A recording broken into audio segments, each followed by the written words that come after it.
ogun sóró Yasin aṣọ funfun lórí bẹ́ẹ̀dì ìjọ méjì ẹ̀ tó bá kúrò.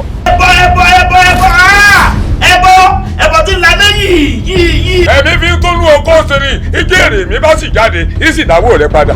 tó tí máa bá dá 3,000 ìwà ní dá 3,000 3 million naira ní dá.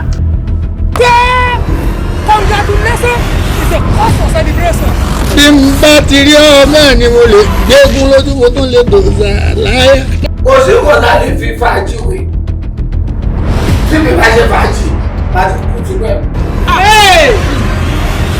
Nǹkan ṣe. àwọn àlájọ ṣẹṣẹ ojú báyẹn. Okay, títí mo bá jọ ìwọ bí tó sà. tó ń bá gbéra láti ilẹ̀ ẹlẹ́bà yìí tó ń bá fò lókè wọn à ní fẹsẹ̀ kanlẹ̀ lókè tó tún padà téèyàn bá wà ń bẹ̀ tó tún bá wà lókè wọn máa bẹ̀ lọ.